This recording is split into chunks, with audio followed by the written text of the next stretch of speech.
Le Témiscamingue regorge de faits historiques, de moments importants et de diverses actualités de tout genre. Puisqu'il est facile d'oublier le passé, TV Témis veut mettre en valeur et faire redécouvrir notre patrimoine écrit. Voici Histoire mot à mot, épisode 9, le tourisme. Extrait du journal Le Témiscamien, 31 août 1983, un texte de Jocelyne Lalonde. S'il est vrai que le tourisme est en voie de devenir une véritable industrie au Témiscamingue, on peut croire que notre économie se portera de mieux en mieux. L'été 1983 aurait été tout à fait exceptionnel sur le plan touristique au Témiscamingue. Bien sûr, la chaude température y est pour quelque chose. Mais les pourvoyeurs de l'Aniel, les responsables de certains sites touristiques à Ville-Marie et à Anglier, de même que de nombreux organisateurs de festivités populaires sont unanimes, le Témiscamingue plaît de plus en plus aux vacanciers en quête de plein air et de découverte. Dès ses débuts en 1980, la Maison du Colon, à Ville-Marie, intéressait 3500 visiteurs. Cet été, on estime qu'à la fin août, 8000 personnes auront franchi le seuil de cette petite maisonnette afin de se familiariser avec le thème de 1983, soit l'histoire de l'éducation au Témiscamingue. Pour Gaétan Lemire, animateur-régisseur du site, ces chiffres sont fort encourageants, d'autant plus que l'affluence touristique a augmenté malgré une baisse importante du nombre d'autobus voyageant des vacanciers vers le Témiscamingue. M. Lemire explique « Les voyages par autobus ont beaucoup déçu de gens qui se sont dit mal logés, mal nourris. Ces faiblesses dans l'accueil nuisent beaucoup à l'épanouissement du potentiel touristique témiscamien. Malgré cela, des touristes de partout viennent partager notre culture. La plus importante clientèle provient de l'Abitibi et bien sûr du Témiscamingue. Cela démontre aussi l'impact de ces vignettes télévisées diffusées régulièrement à Radio-Nord. Le succès est tout aussi significatif à Anglier, où la visite du bateau T.E. Draper et du hangar situé aux côtés a suscité l'intérêt de 4000 visiteurs. Ces statistiques sont fort éloquentes et permettent de présager une hausse encore plus importante des visiteurs en 1984, alors que le bateau sera officiellement inauguré et qu'il disposera d'un tableau électronique et d'un film pour vulgariser l'histoire de l'exploitation forestière et du flottage du bois en Abitibi-Témiscamingue. Reste un hic sur le plan de l'animation de ces sites patrimoniaux qui ne jouissent pour tout budget que d'une maigre enveloppe des programmes Été Canada. Trop peu d'animateurs qui ne travaillent que trop peu longtemps, dira M. Lemire. Au Draper à Anglier, des bénévoles ont pris la relève depuis le 20 août, soucieux qu'ils étaient de répondre à la demande.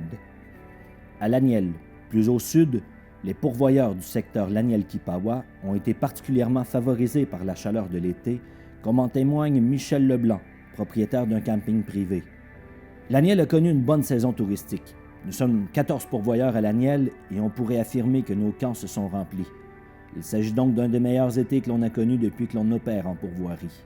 À Ville-Marie, selon les informations que nous a livrées Mme Carmen Lévesque, responsable de l'accueil au kiosque touristique de Ville-Marie, le kiosque a connu la même affluence que l'an dernier, soit environ 3000 personnes enregistrées.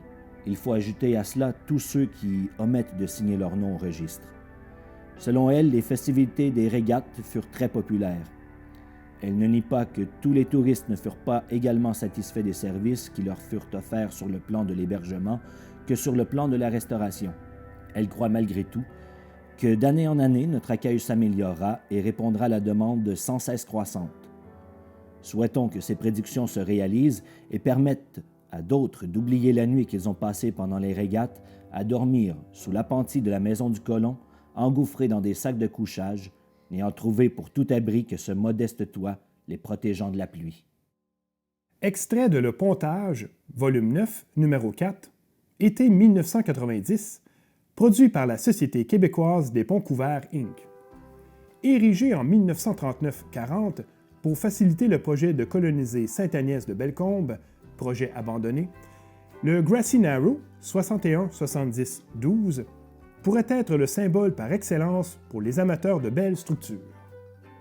Ce super pont de 2 sections, séparées par une île, est un amalgame des types Town et Teco, une variante du type Owl. En une seule section, il aurait une longueur totale de 1186 pieds. De cet ensemble, seule une travée de 156 pieds, de type Town, était couverte. Ces premières données suffisent à intriguer les amateurs de structure. Il ne s'agit pas là des seules caractéristiques de cette construction. La plus longue section est composée de 7 travées, la plus courte de 3. Comme pour les ponts modernes, la majeure partie de la structure est située sous le tablier sur la longue section. Pour la partie la plus courte, la structure est apparente, de chaque côté. Déjà très hétéroclite, à cette construction toute de bois s'ajoute une section couverte de type différent. Nécessité ou caprice d'ingénieur? Nécessité, car on sait qu'à la jonction des lacs Simard et des 15, où est construit le Grassy Narrow, d'importantes activités de coupe de bois y ont cours dans les années 40. Le bois coupé est acheminé à l'aide de remorqueurs vers Anglier. Ces remorqueurs doivent nécessairement passer sous le pont avec leurs estacades. Le fait de doter le pont d'une section couverte permettait d'obtenir un dégagement de 23 pieds, hauteur suffisante pour permettre la libre navigation. La construction du pont Grassy Narrow a amené l'installation d'un camp de drave sur les rives du lac, à proximité du pont. Ce site est devenu un important poste de transbordement pour le carburant et un lieu d'accostage pour les remorqueurs. Avec sa cuisine, son dortoir et ses bâtiments administratifs, ce chantier pouvait abriter une équipe de 15 hommes. Tout le long des berges, en amont du pont, des estacades sont formées et remorquées au camp Grassy Narrow. Là, elles sont ouvertes et les remorqueurs J.A.H. Anderson et Expense s'affaisent à les faire passer sous le pont. Une fois refermées, elles sont acheminées à Anglier par le Teardraper, un navire puissant. Par mauvais temps, il arrive que le Teardraper doive passer sous le pont pour assister les remorqueurs plus petits. Pour passer sans encombre sous la structure, on doit démâter le Teardraper. Au plus fort de la période de flottage, jusqu'à 100 estacades sont remorquées annuellement à Anglier. En 1953, l'activité forestière est en nette régression dans le secteur. Le pont n'est guère utilisé et afin d'éviter que de forts vents latéraux ne provoquent l'effondrement de la structure, le lambris et le toit de la section couverte sont démontés. Au même moment, un support fabriqué d'imposantes pièces de bois est ajouté pour soutenir la section centrale. Un rapport d'inspection du ministère des Transports, en date du 24 octobre 1975, décrit le piètre état de l'ensemble de la structure. On note également qu'à l'exception de la travée couverte, la structure n'a jamais été peinte. Face à l'importance de cette construction pour le patrimoine architectural, des travaux majeurs de restauration sont entrepris et en 1979, la superstructure a été entièrement créosotée, la surface de roulement refaite et les assises consolidées. Le processus de classement est en cours. Tout s'écroule lorsque le lundi 18 juillet 1983, un passant négligent cause la destruction quasi totale du pont en y allumant un incendie. Localement connu sous le nom du pont du Nord-Est, le Grassy Narrow ne recevait plus que la visite de vacanciers, pêcheurs et chasseurs.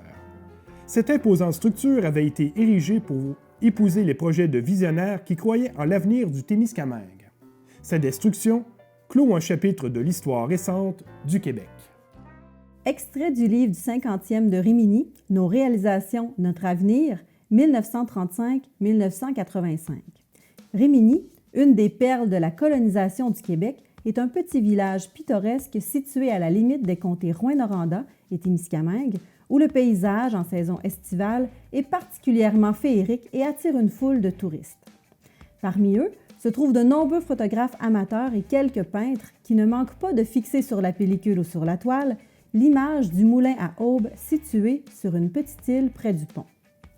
Ce monument a été érigé en 1938 par un pionnier, M. Rosaire Lajeunesse, qui a voulu résoudre un grave problème en fabriquant ici les ouvertures nécessaires pour la construction des nouvelles maisons. Excellent menuisier, il décida d'utiliser l'énergie à la porte de chez lui, l'eau du rapide, pour actionner les machines dont il se servait pour travailler le bois.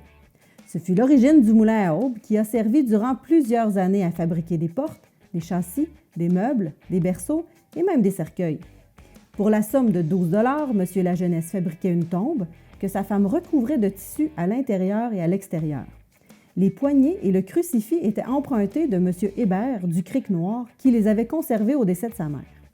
Avec les années, quelques ennuis sont venus troubler la quiétude du moulin.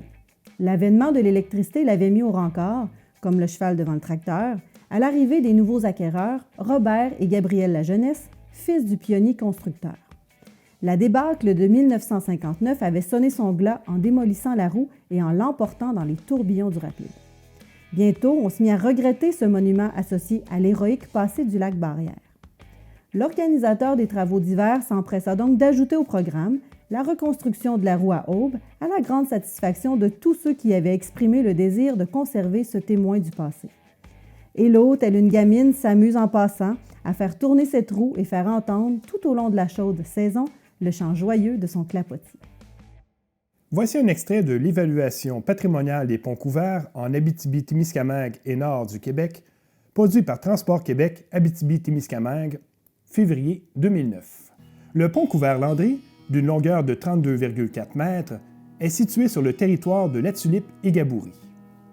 Construit en 1938 sur le chemin du 9e rang et du 1er rang, il permet de traverser la rivière Fraser. Bien que les documents du MTQ indiquent 1938 comme année de construction de ce pont, certains ouvrages et sites web présentent celui-ci comme étant une construction de 1932. Le toponyme Landry, attribué officiellement en 1988, lui aura été donné en l'honneur de deux familles vivant à proximité. Avant l'attribution d'un nom officiel, il a souvent été désigné dans les dossiers du ministère sous le nom Pont chez Landry.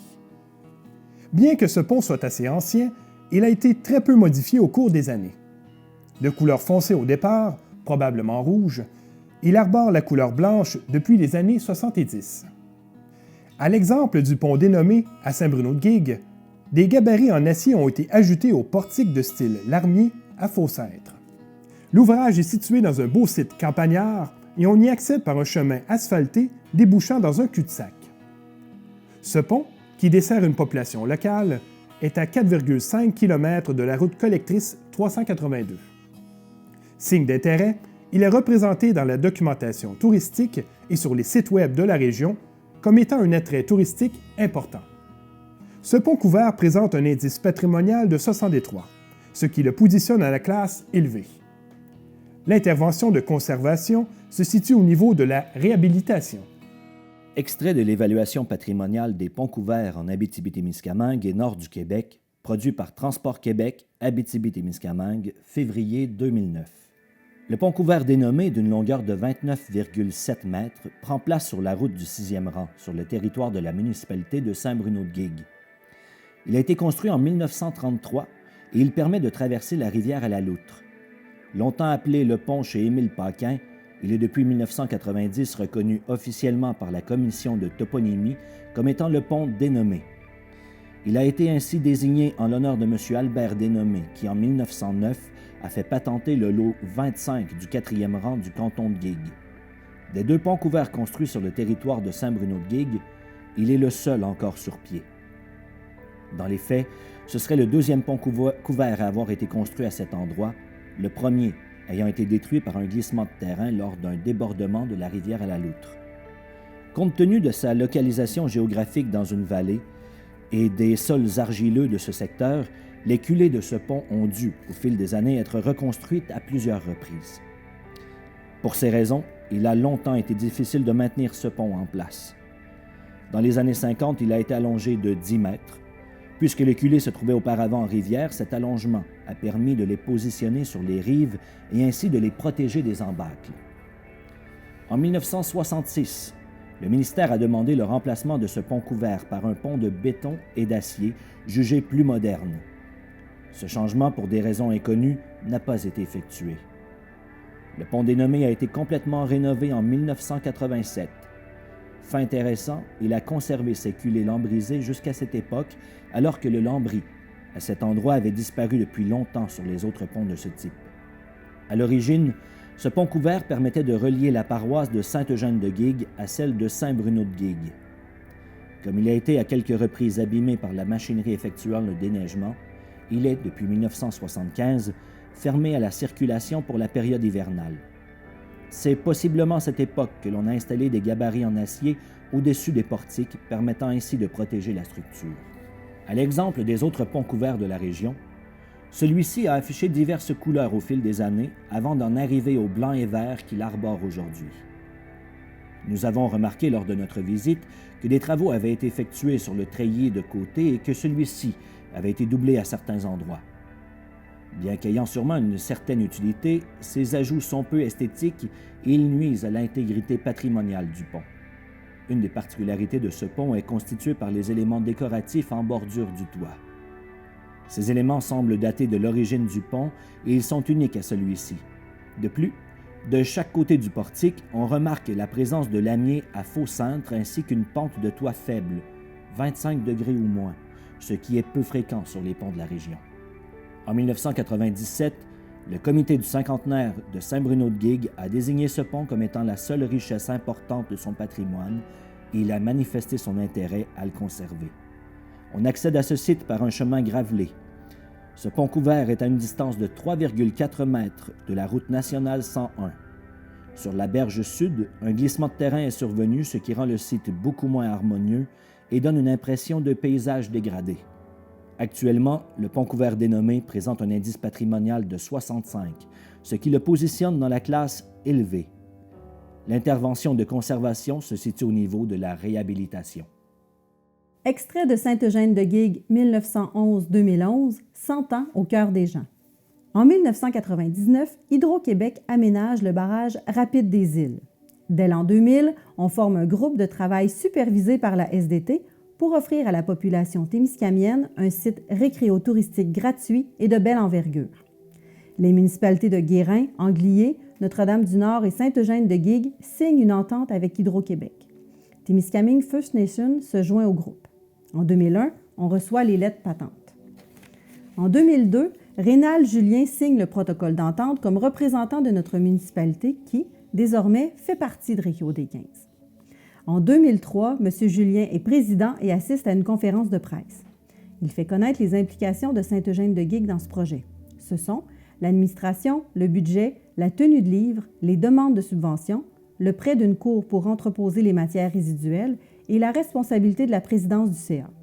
Il assume cette tâche jusqu'en 2007. Récréo-des-15 se veut un pacte avec l'eau et ses pouvoirs. En effet, ce site met en relief la puissance, la sensibilité et l'interaction entre l'eau et le monde vivant qui occupe ce territoire. En mars 2003, dans un élan de concertation des intervenants et des utilisateurs, Récréo-des-15 est confirmé dans sa mission comme interlocuteur auprès d'Hydro-Québec et promoteur du projet de développement à l'île des Rapides, l'Outaouais et l'Explorateur. Le 15 juillet 2003, Normand Roy est mandaté pour signer le protocole d'entente avec le ministère des Affaires municipales et tout autre document relatif à ce dossier.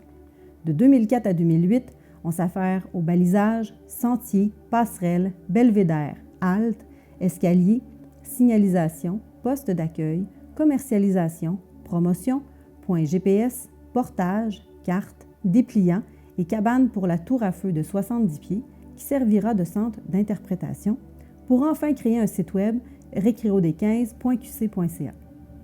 En 2009, le conseil municipal de Sainte-Eugène appuie la demande de Récréo-des-15 pour le financement de 20 000 $ dans le cadre du pacte rural pour la construction de la tour à feu. Cette zone mise en valeur est à voir. Elle se situe entre la centrale Première Chute et la centrale rapide des 15. Elle est balisée sur 25 km, comprend 6 sentiers pédestres et une piste cyclable de 27 km. Plus de 200 personnes contribuent à faire de ce projet ce qu'il est maintenant. Plus de 600 000 $ y ont été investis en argent, biens et services. Le 30 avril 2009, la municipalité organise une journée pour visiter les principaux attraits de Récréo-des-15, qu'on dit être le réseau de sentiers le plus important et le mieux aménagé au Témiscamingue. Nous sommes ainsi reconnus par la Fédération québécoise et nous recevons cette gratification au Stade olympique le 9 juin 2010. Extrait du journal Le Témiscamien, 3 août 1983. Un groupe de Témiscamiens et Témiscamiennes s'est constitué en compagnie sous le nom de Poste de traite Hunters Point Incorporé. La nouvelle compagnie a acquis une pourvoirie sur le site de Hunters Point au Témiscamingue et s'est donné comme objectif d'offrir des services de qualité et de mettre en valeur le caractère historique du poste de traite qu'elle possède tout en faisant la promotion du site Hunters Point. Bien qu'officiellement incorporé depuis le 3 mai dernier, c'est le samedi 16 juillet que les actionnaires célébraient la formation de la compagnie et l'acquisition de la pourvoirie par un succulent michoui à l'agneau et même un petit feu d'artifice. Signalons qu'en plus de la chasse et de la pêche, La pourvoirie entend favoriser les loisirs famille, les excursions de groupe et la villégiature. Au fur et à mesure de ces possibilités, la compagnie entend également faciliter l'accessibilité du loisir plein air à tous, notamment aux personnes handicapées. Les actionnaires ont aussi une préoccupation du passé du site Hunters Point. C'est ainsi que lors des audiences publiques de la municipalité régionale de comté de Témiscamingue en mai dernier, la compagnie présentait un mémoire pour demander à la MRC de protéger les bâtiments à caractère historique du site par le règlement de contrôle intérimaire qu'elle adoptera prochainement. D'ailleurs, la compagnie adoptait dernièrement une résolution à l'effet de demander au ministère des Affaires culturelles du Québec de reconnaître le poste de traite comme bâtiment historique. Signalons également que la Société d'histoire du Témiscamingue partage elle aussi le désir de faire connaître le site de Hunters Point et qu'elle l'a inclus dans la série de cartes postales qu'elle mettra en vente sous peu pour la promotion de différents sites historiques. Les actionnaires sont heureux de constater que de plus en plus de Témiscamiens et Témiscamiennes prennent conscience de l'existence du site Hunters Point. Encore trop peu de gens de la région connaissent l'existence de l'école, de l'église et des bâtiments à caractère historique du site. La compagnie invite donc la population à se rendre à Hunters Point et à découvrir ses attraits, de même que la beauté du paysage, en empruntant le chemin de pénétration à Béarn.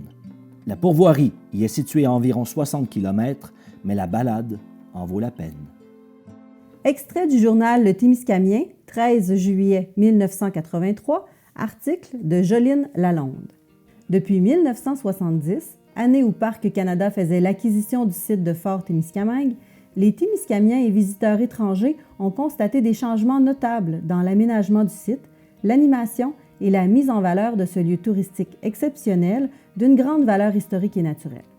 Cet été, le poste de traite de Témiscamingue, nouvelle appellation remplaçant Fort Témiscamingue, s'animera encore pour vous grâce à un projet Été Canada.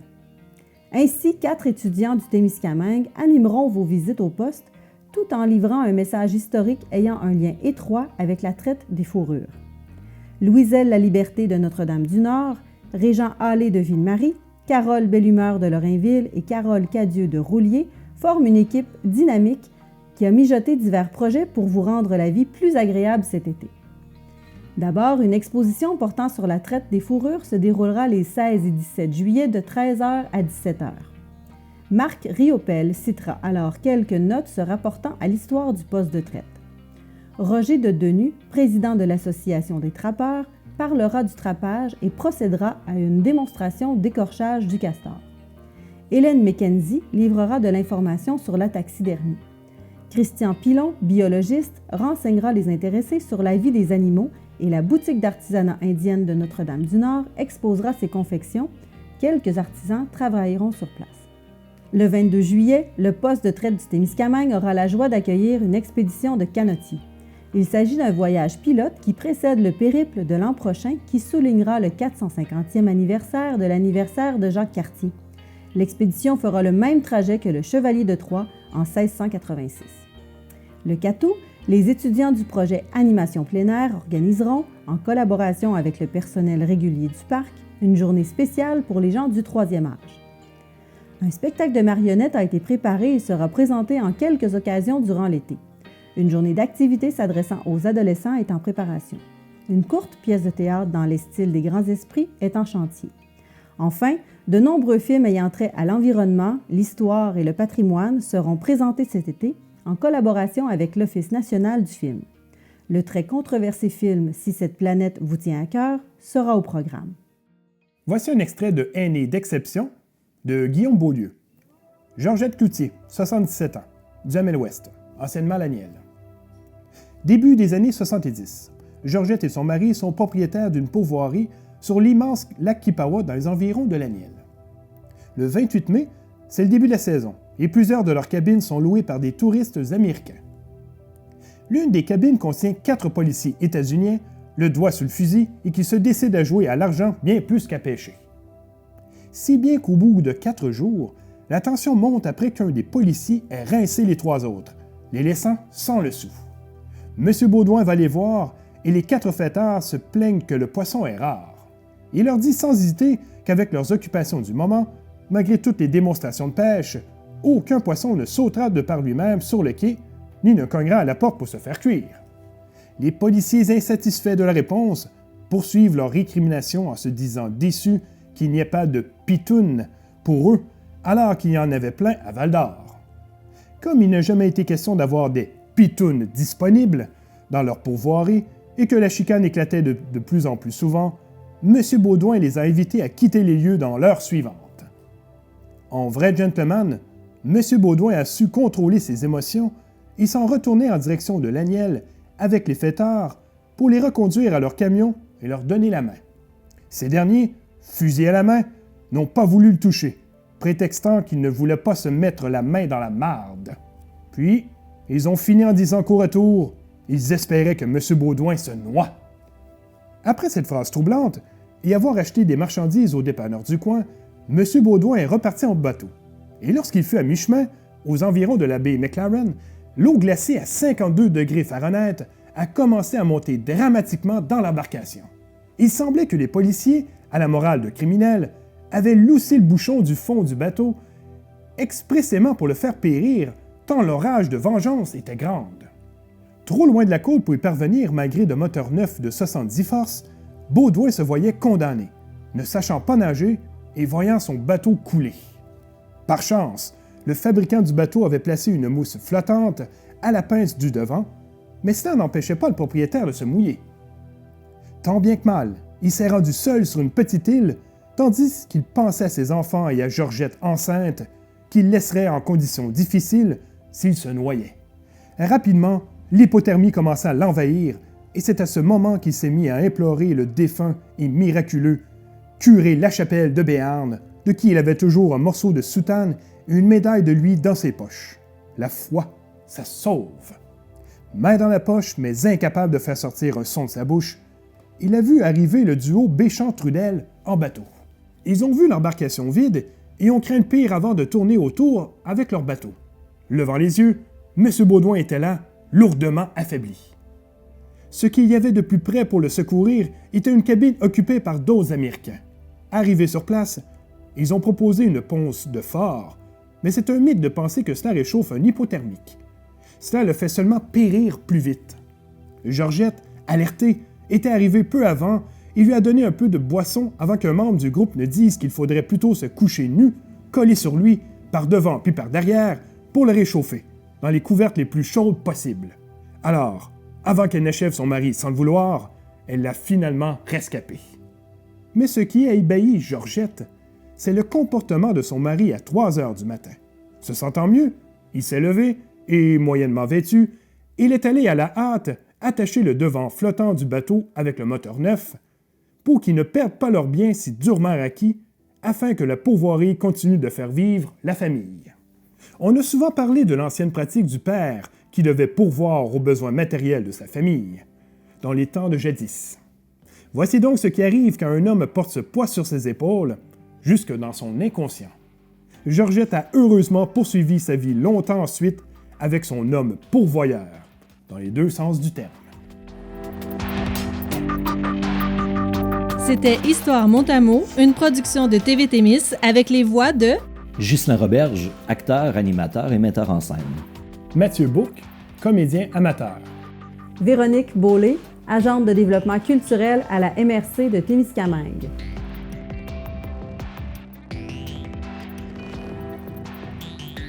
Ce projet est réalisé grâce au soutien financier du gouvernement du Québec et s'inscrit dans le contexte de la mise en œuvre d'une mesure du Plan culturel numérique du Québec.